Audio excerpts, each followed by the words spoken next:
straight ahead swing jazz, has roots in West Africa. And so that means there's a lot in common with the blues already, just because it's coming from the same kind of cultural influence, the same kind of roots. And so we have swing rhythms. And swing rhythms, you could find them in classical music, but it wasn't like the main thing. But in jazz, it's very much about swing. Now, initially, there wasn't a lot of drums going on in, the 20s and 30s. Might be a washboard or something. But just to illustrate the point here about swing, this is like a typical jazz swing, like a shuffle type of feel.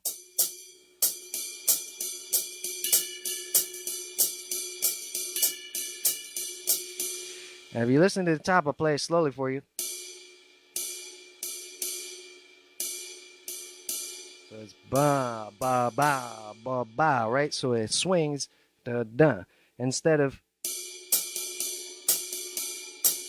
that sounds more like some Afro-Cuban. But if you put the swing on it,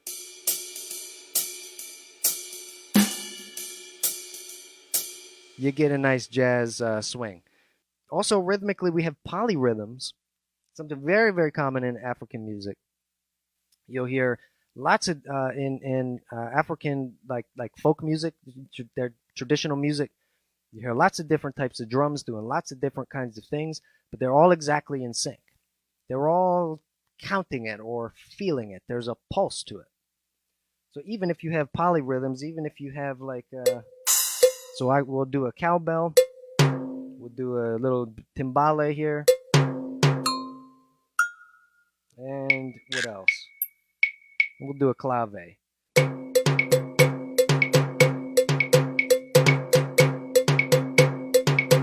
Okay, so here's another one. Shuka, shuka, shuka. Bep, bep, bep. There's multiple rhythms going on, but they all sync up. There's a groove there. There's a feel to it. There's a pulse. This is something that's one of my favorite aspects of DC go-go music, the call and response vocals. Highly underrated. I wish more people would do call and response vocals. I mean, talking about bringing the listener in. If you want to bring them in, have them actually sing the song with you. Now, that's a great way to bring the listener in my opinion. So, yeah, swing, blue note, call and response, polyrhythms, improvisation. There's a school of thought that pretty much any time you're improvising, you're playing jazz. Basically, any improvisation you're doing can be called jazz because jazz is not just a genre with an amount of frequencies and amount of decibels and stuff. It's an act. It's a physical experience that you enter into, and that's really what jazz is. It's the fact that you're improvising. You're playing beyond what's on the page. Improvisation is in jazz, but just because you're improvising doesn't mean that you're improvising over jazz. For instance, our old friend Bach, who has by this point has been dead like 300 years or so. Bach was a very avid improviser, and in fact, a lot of the sheet music that he would write wouldn't even be really finished. He would write these little like counterpoints. So he'd write stuff like, and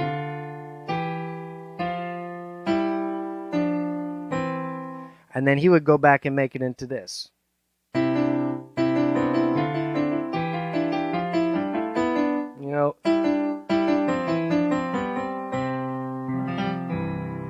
So he'd take a very simple, like one note against another, and then fill it in with improvisation, folks. Baroque period, improvisation. After Bach, we have Mozart. I mean, tell me that wasn't just a lick that some guy just like blasted out like Wynton Marsalis or like Corey Henry or something. And funny enough, this actually has a blue note in it. I mean, you could make that sound pretty jazzy.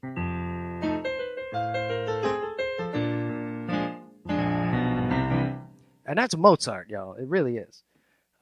So I think that improvisation is a little bit deeper than just being a jazz thing.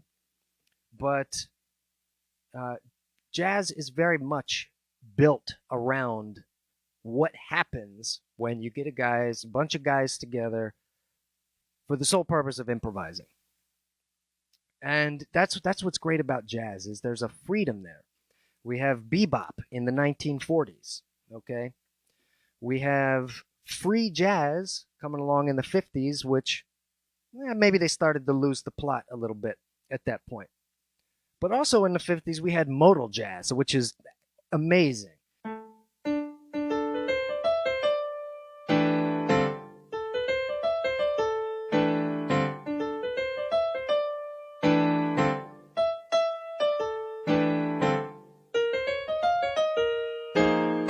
Okay, so these modes means instead of just free, we're going to lock it into a specific scale.